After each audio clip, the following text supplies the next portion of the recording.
Bismillahirrahmanirrahim. Assalamualaikum warahmatullahi ta'ala wabarakatuh.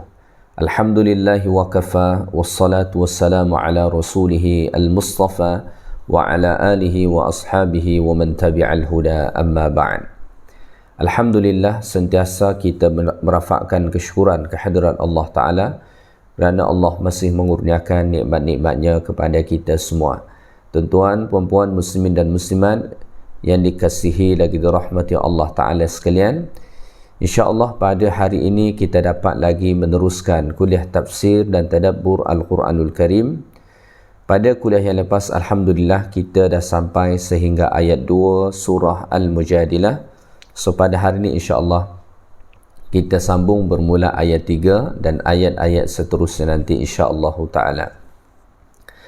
Baik, Allah Subhanahu wa taala berfirman pada ayat 3 surah Al-Mujadilah, A'udzu billahi minasy syaithanir rajim. Walladzina yudhahiruna min nisa'ihim thumma ya'uduna lima qalu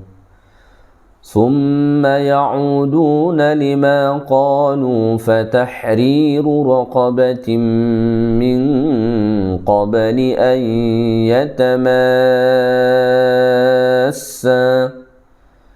ذلكم توعظون به والله بما تعملون خبير.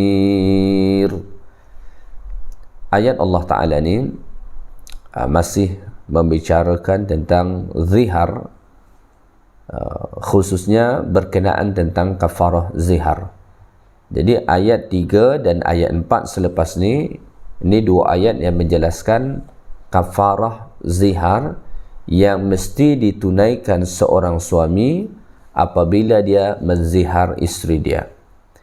Pada ayat 1 dan ayat 2 sebelum ni, Allah Ta'ala telah menjelaskan kepada kita. Pertama, pada ayat yang pertama, Allah Ta'ala menjelaskan kisah tentang seorang wanita yang datang mengadu kepada Nabi SAW oleh kerana dia dizihar oleh suami dia, iaitulah seorang wanita yang bernama Khawlah binti Tha'labah dan suami dia bernama Aus bin Samit. Sebagaimana telah pun saya jelaskan pada minggu lepas, bahawa zihar ini atau menyerupakan isteri dengan ibu atau dengan mahram dalam kalangan orang-orang Arab pada masa dahulu, ini dipandang sebagai salah satu bentuk daripada perceraian. Oleh kerana itulah Khawlah binti Tha'labah apabila dia dizihar oleh suami dia, dia datang mengadu kepada Nabi kerana dia kecewa dizihar oleh suami dia yang akan menyebabkan mereka berpisah. So dia datang bertanya kepada Rasulullah sallallahu alaihi wasallam tentang zihar ini, dan akhirnya Allah Subhanahu wa taala menurunkan panduan zihar dalam pandangan Islam. Maka pada ayat yang kedua Allah Taala menyatakan bahawa hukum suami menzihar isteri ialah haram kerana beberapa alasan. Pertama, isteri itu bukanlah ibu. Kata Allah Ta'ala, ma hunna ummahatihim in ummahatuhum illa allai waladnahum. Kerana ibu itu ialah yang melahirkan mereka, sedangkan isteri tidak melahirkan suami. So tidak layak apabila seorang suami menyerupakan isteri dia dengan ibu dia. Kemudian Allah Ta'ala mengatakan, wa innahum la yaquluna munkaram minal qawli wa zura.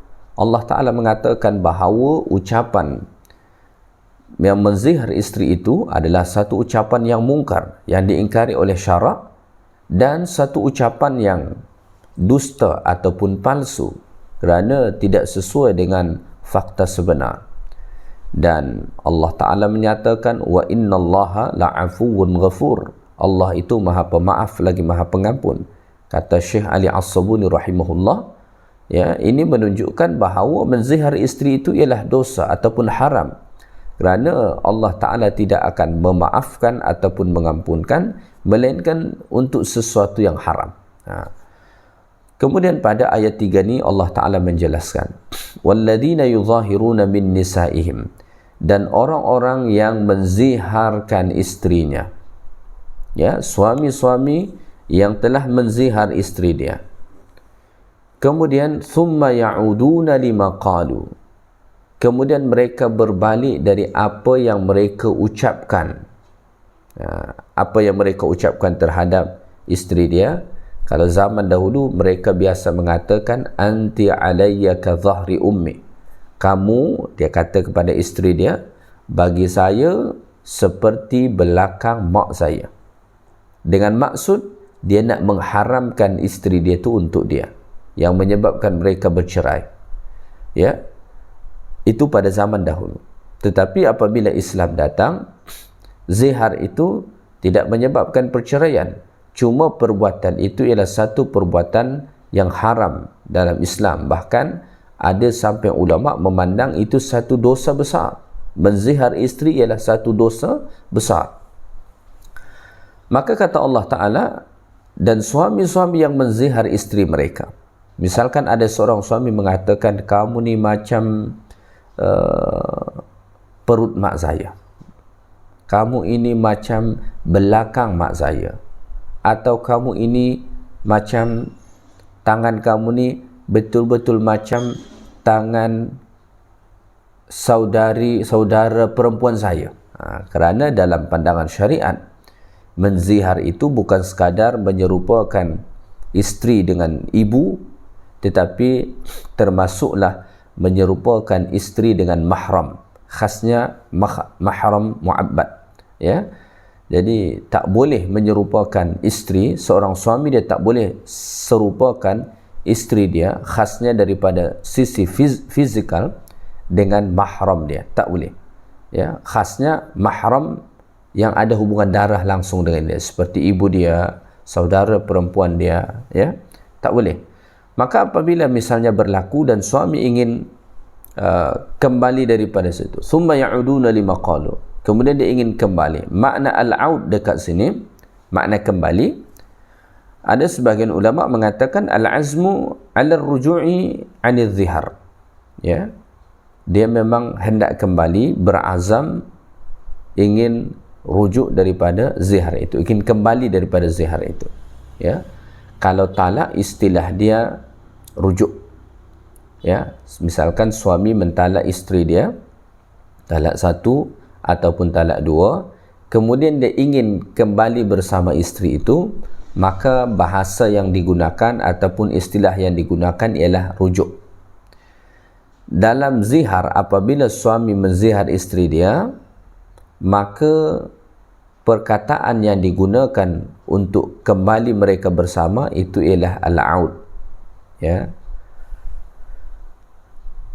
Dia ingin kembali bersama isteri dia, maksudnya ingin hidup bersama lagi, ya. Walaupun zihar tadi tidak menyebabkan bercerai, tetapi menyebabkan seorang suami dia tidak boleh bersama isteri dia, khasnya dia tak boleh menggauli isteri dia sebelum dia bayar kafarah. Atau ada juga yang menjelaskan makna al-aud dekat sini ialah al-azmu an jima'i imra'atihi, ya, dia ingin menggauli isteri dia. Kerana seorang suami yang telah menzihar isteri dia, dia tak boleh menggauli isteri dia, ya, sehinggakanlah dia membayar kafarah. Maka ada denda, ada kafarah yang mesti dia bayar. Apa kafarah dia? Salah satu daripada 3 nanti. Tapi salah satu daripada 3 ni pun tak boleh ikut suka hati pilih. Mesti secara berurutan. Usahakan yang pertama dahulu. Tak dapat yang pertama, baru yang kedua. Tak dapat yang kedua, barulah yang ketiga. Pertama kata Allah Ta'ala, fatahriru raqabatim min qabli ayyatamassa.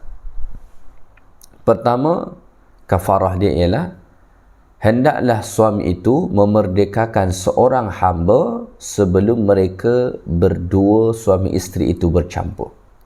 Ini kafarah yang pertama, memerdekakan hamba, ya. Kenapa memerdekakan hamba?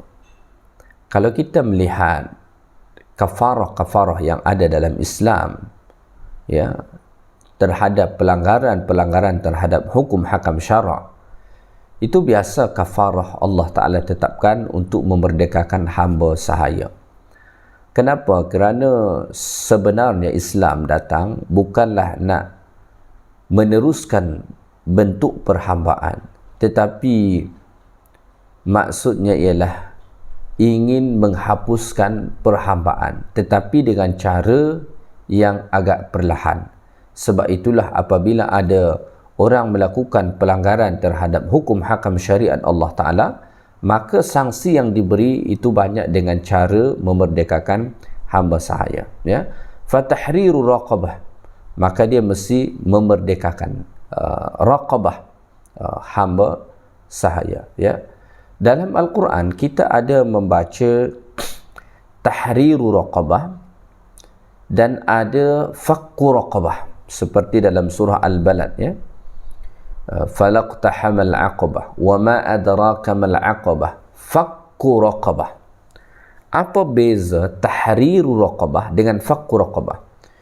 Kalau kita lihat terjemahan dalam Al-Quran, terjemahan dalam bahasa Melayu, selalunya dua perkataan ini diterjemah dengan terjemahan yang sama, iaitulah memerdekakan hamba. Tetapi para ulama menjelaskan bahawa sebenarnya ada perbezaan antara tahriru raqabah dengan fakku raqabah. Kalau tahriru raqabah itu memang dimaknai dengan memerdekakan hamba sahaya yang mana hari ini dah tak ada dah hamba sahaya. Ya, zaman dulu diperjualbelikan hamba sahaya itu. Maka misalkan seseorang dia membeli hamba sahaya, maka hamba sahaya ini akan menjadi milik dia, tidak merdeka, melainkan dia merdekakan sendiri. Dan untuk memerdekakan ini selalunya orang kena bayar. Dia beli, kemudian dia merdekakan. Itu kalau tahriru raqabah. Maka kafarah-kafarah yang disebut dalam Islam itu tahriru raqabah, memerdekakan hamba sahaya yang memang betul-betul seorang hamba, ya, atau seorang manusia yang berstatus sebagai hamba dan mesti dimerdekakan, dan hari ini sudah tak ada. Kalau fakku raqabah itu maknanya kata para ulama ialah takhlisuha min i'sar min dainin, ya, dan lain sebagainya, iaitulah membebaskan seseorang daripada kesulitan. Maka fakku raqabah itu tidak mesti dimaknai dengan memerdekakan hamba, tetapi termasuk juga membebaskan manusia daripada pelbagai belenggu kehidupan dia. So maknanya, makna fakku raqabah itu lebih am berbanding tahriru raqabah. Kalau tahriru raqabah itu hanya bermakna memerdekakan hamba yang belum merdeka. Tetapi kalau fakku raqabah itu bermakna meringankan, membebaskan orang dari pelbagai belenggu kehidupannya. Boleh kepada hamba dan boleh juga berlaku kepada orang yang sudah merdeka tetapi dia menghadapi banyak belenggu-belenggu kehidupan. Jadi Allah Ta'ala menegaskan pada ayat ini bahawa kafarah pertama yang mesti diusahakan oleh orang-orang yang menzihar isteri dia ialah tahriru raqabah, merdekakan hamba sahaya. Beli hamba sahaya kemudian merdekakan. Min qabli ayyatamassa, sebelum dia menggauli isteri dia. Jadi maknanya seorang suami yang telah menzihar isteri dia, haram dia untuk menggauli isteri dia, haram dia untuk berhubungan suami isteri sebelum dia tunaikan kafarah itu, sebelum dia bayar kafarah itu. Dan kafarah pertama ialah memerdekakan hamba sahaya. Kemudian Allah Ta'ala menyatakan dzalikum tu'adzuna bihi, Dengan hukum yang demikian kamu diberi pengajaran supaya jangan mendekati perkara yang mungkar itu. Ya. Jadi selepas Allah Ta'ala menjelaskan kafarah zihar yang pertama, Allah menyatakan dzalikum tu'azuna bihi. Yang demikian maksudnya hukum zihar ini kamu diberi pengajaran supaya jangan mendekati perkara yang mungkar itu. Ya, dzalikum huwa hukmullah. Itulah dia hukum Allah fi man zahara min zaujatihi tu'azuna bihi. Terhadap orang yang menzihar isteri dia, mereka diberi nasihat dengannya. Supaya apa? Kaila taqa'u fi zihar wa qaula zur. Supaya mereka tidak menzihar isteri mereka dan mengucapkan kata-kata dusta itu. Wa tukaffiru in waqa'tum fihi, dan supaya mereka membayar kafarah apabila melakukannya. Wa likai la ta'udu ilaihi, dan supaya mereka tidak kembali kepada situ. Jadi Allah Subhanahu wa taala buat kafarah zihar ini nampak berat, ya, kerana ini merupakan satu nasihat daripada Allah supaya suami jangan kau zihar isterimu, ya, dan kalau kau tetap menziharnya engkau kena bayar kafarah. Kafarah ini berat, ya, dan Allah Ta'ala buat kafarah zihar ini berat supaya orang tidak mengulanginya. Kerana kalau sanksi suatu perbuatan itu ringan, maka orang akan melakukan itu berulang kali. Kenapa? Oh, mudah saja untuk bayar kafarah dia. Tetapi bila dibuat berat kafarah dia, maka orang akan berfikir, tak berani untuk mengulangi lagi. Baik, kemudian pada hujung ayat ni Allah mengatakan wallahu bima ta'maluna khabir. Dan Allah Subhanahu wa taala Maha mengetahui apa yang kamu lakukan. Wallahu bima ta'maluna khabir. Allah Ta'ala Maha mengetahui apa yang kamu lakukan. Khabir maksudnya itu mengetahui secara mendalam. Jadi khabir itu bukan sahaja mengetahui, tetapi mengetahui secara mendalam, secara detail. Wallahu la yakhfa alaihi syai'un min a'malikum. Sehingga kan tidak ada sesuatu yang tersembunyi bagi Allah dari amal perbuatan kamu. Ini menjadi satu peringatan kepada setiap suami, khasnya yang menzihar isteri mereka. Jangan kamu ingat, kalau kamu menzihar isterimu, Allah tidak tahu. Allah Ta'ala Maha tahu. Bahkan pengetahuan Allah Ta'ala itu secara mendalam. Bukan zahirnya saja yang Allah Ta'ala tahu, bahkan secara mendalam. Wa huwa mujazikum 'alaiha, dan Allah Ta'ala akan membalas itu nanti. Baik, kita teruskan ayat yang keempat.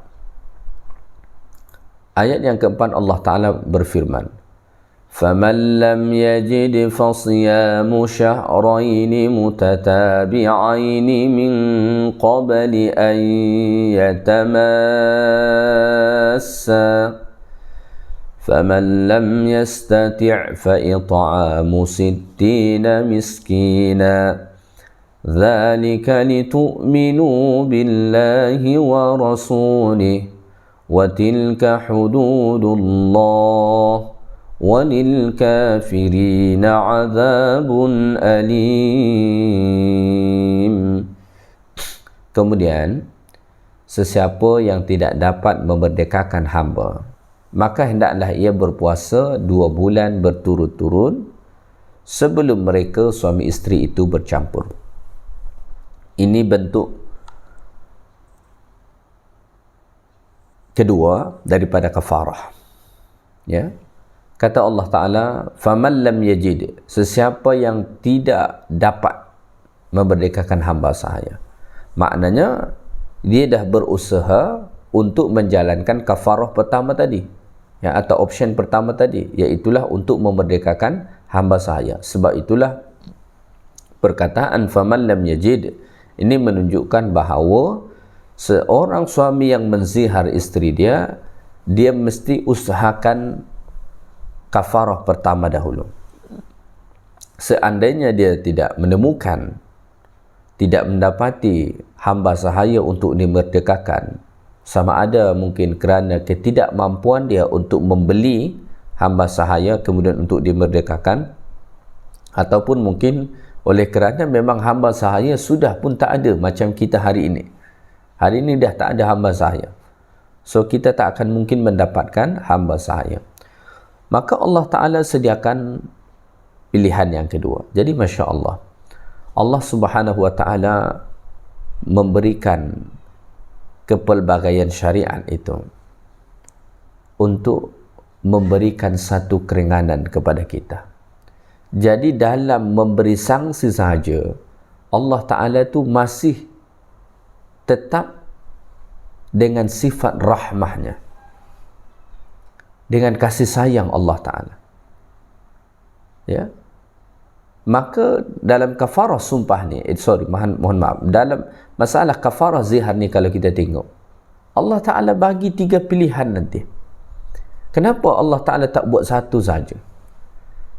Ya, kerana Allah Subhanahu Wa Ta'ala sangat faham tentang kita. Kita ni ada kelemahan. Maka Allah Subhanahu Wa Ta'ala bagi ada 3.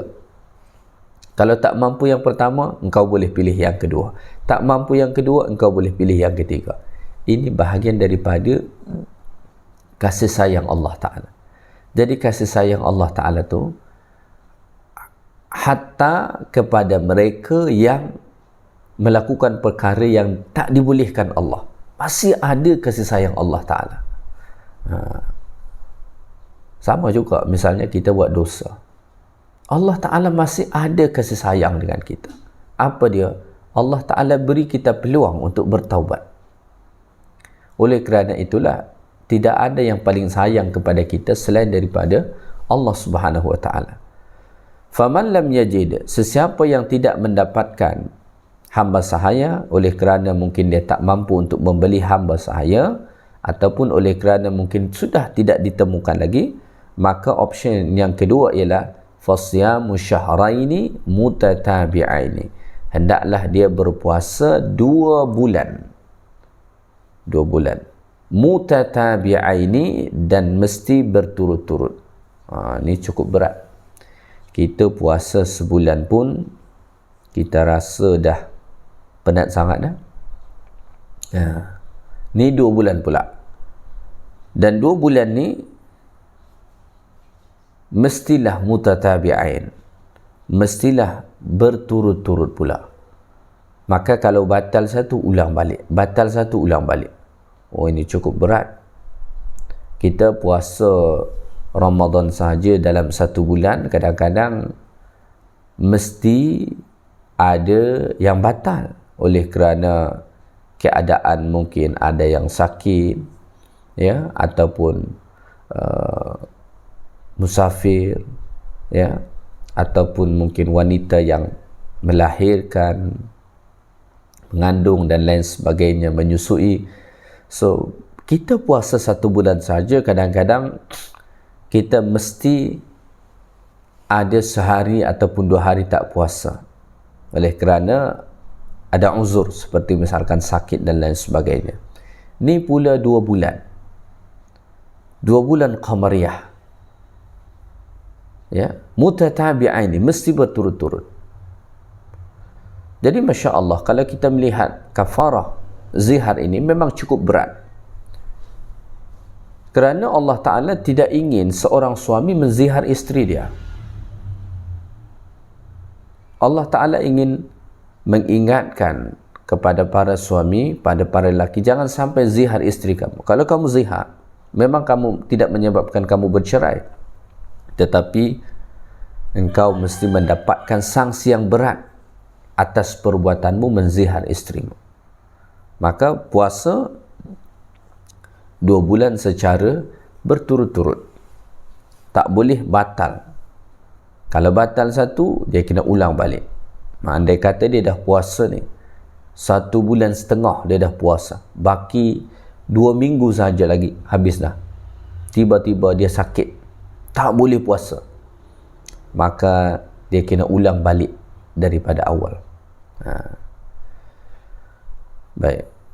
Dan ini mesti dia lakukan min qabli ayyatamassa, sebelum dia bercampur dengan isteri dia. Seandainya hari ini seorang suami menzihar isteri dia, lalu esok langsung dia bayar kafarah dengan cara berpuasa 2 bulan berturut-turut, maka dia mesti menahan diri untuk tidak bercampur dengan isteri dia, untuk tidak berhubungan suami isteri selama 2 bulan. Itu kalau dia langsung bayar kafarah dengan cara berpuasa ni.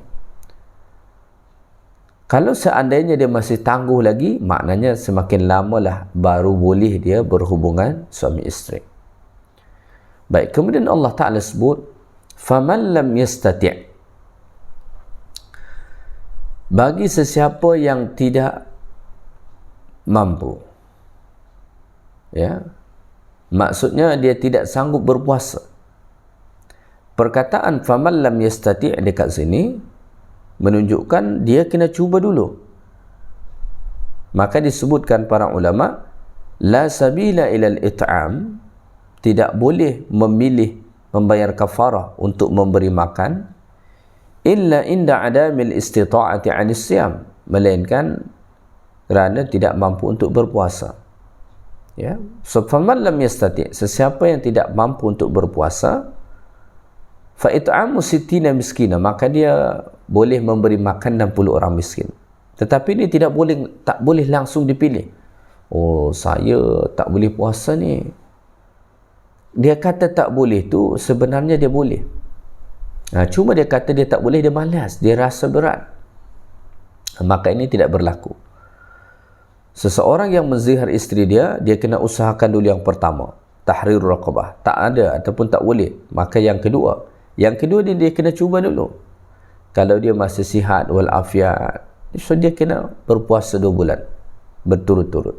Kalau dia sihat, kecuali misalkan dia sakit, ya, atau dia ada masalah dengan berpuasa, ya, dia sakit atau ada alasan-alasan syar'i yang lain yang membolehkan dia untuk tidak berpuasa, barulah dia boleh pilih option yang ketiga ni. Tetapi kalau dia sihat, tak ada masalah kesihatan dan lain sebagainya, so dia kena pilih yang kedua ni dulu. Ya.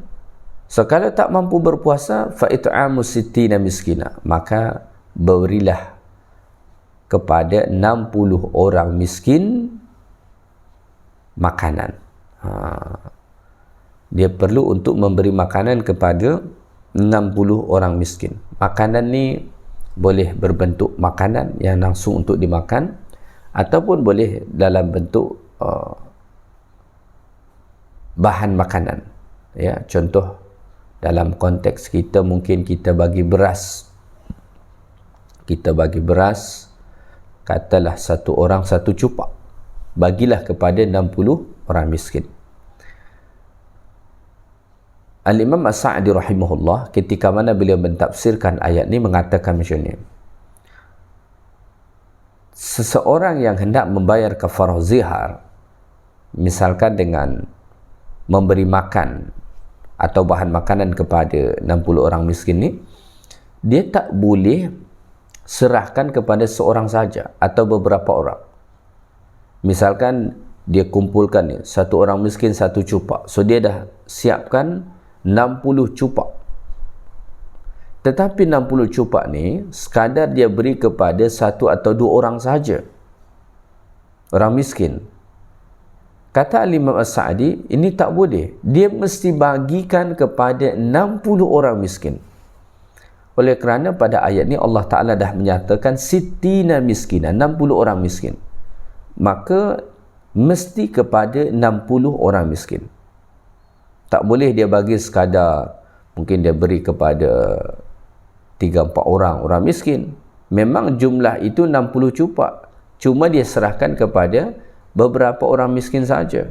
Kata Imam As-Sa'di, oleh kerana Allah Ta'ala sebut dekat sini perkataan sittina 60, so dia kena agihkan kepada 60 orang miskin. Masing-masing daripada mereka satu cupak. Ya. Baik, kemudian Allah Ta'ala sebut, "Dzalika litu'minu billahi wa rasulih." Yang demikian itu supaya kamu beriman kepada Allah Ta'ala dan Rasul. Maknanya ditetapkan hukum itu untuk membuktikan iman kamu kepada Allah Ta'ala dan Rasul dengan mematuhi perintahnya, ya, serta menjauhi adat kebiasaan orang-orang jahiliyah pada masa dahulu. So, dzalika litu'minu billahi wa rasulih, kata Allah, dzalika alladhi bayyannahu lakum min ahkamiz zihar, hukum hakam zihar yang telah kami jelaskan kepada kamu, kata Allah, min ajali an tusaddiqu billahi wa rasulihi wa tattabi'u rasulah. Itu semata-mata supaya kamu mempercayai, membenarkan Allah dan mengikuti Rasulullah sallallahu alaihi wasallam.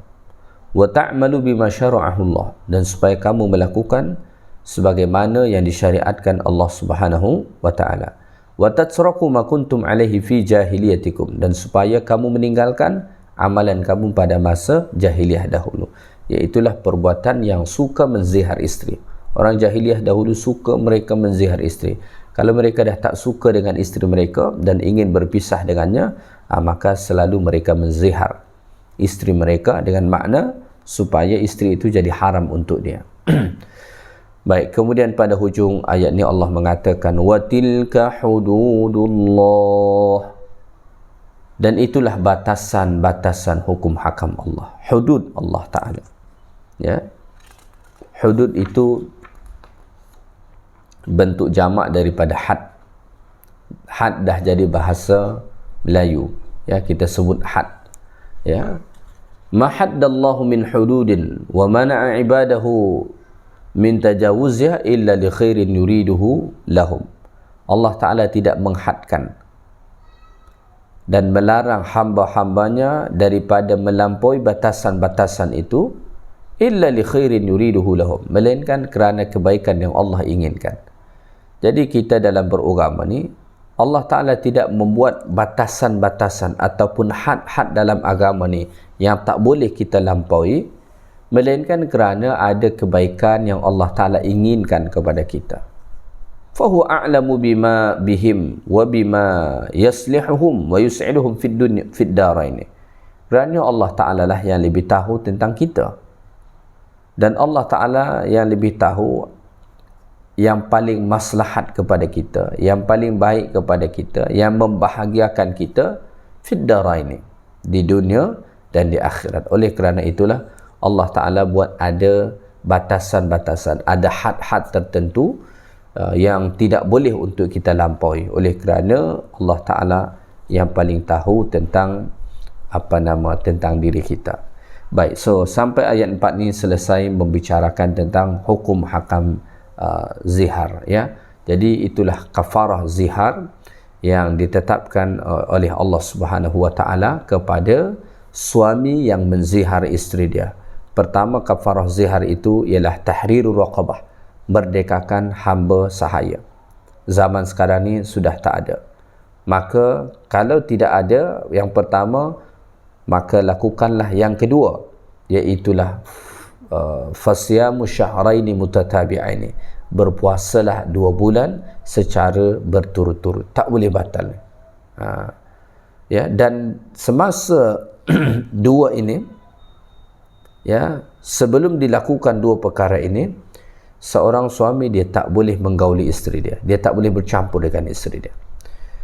Yang ketiga, faman lam yastati', sesiapa yang tidak mampu untuk berpuasa 2 bulan berturut-turut tadi, fa id'amu sittina miskina, dia perlu untuk memberi makan kepada 60 orang miskin. Yang menarik dekat sini, ketika mana Allah Ta'ala sebut fa it'amu sittina miskina, tidak ada perkataan min qabli ayyatamassa, tidak ada perkataan sebelum suami isteri itu bercampur, sebagaimana disebutkan pada hujung 2 kafarah sebelum ini. Selepas Allah mengatakan tahriru raqabah, memerdekakan hamba sahaya, itu Allah mengatakan min qabli ayyatamassa, sebelum suami isteri itu bercampur. Selepas Allah Ta'ala menyatakan berpuasa 2 bulan berturut-turut, Allah Ta'ala juga mengatakan min qabli ayyatamassa, sebelum suami isteri itu bercampur. Tapi ketika mana Allah Ta'ala menyatakan fa'it'amu sittina miskina, memberi makan kepada 60 orang miskin, tidak ada Allah Ta'ala sebut min qabli ayyatamassa. Maka Al-Imam As-Sa'di mengatakan, seandainya seseorang dia tidak mampu untuk membayar kafarah pertama ataupun yang kedua, kemudian dia memilih yang ketiga, memberi makan kepada 60 orang miskin, so walaupun belum selesai diagihkan makanan ini atau bahan makanan ini kepada 60 orang miskin, maka seorang suami sudah pun boleh menggauli isteri dia. Kerana memang pada ayat ni tidak ada perkataan min qabli ayyatamassa. Baik, pada hujung ayat ni Allah menyatakan walil kafirina azabun alim, dan bagi orang-orang kafir azab seksa yang tidak terperi sakitnya. Baik, mungkin itu sahaja kuliah kita pada hari ini berkenaan tentang kafarah zihar yang Allah Ta'ala jelaskan pada ayat 3 dan ayat 4 surah Al-Mujadalah ini.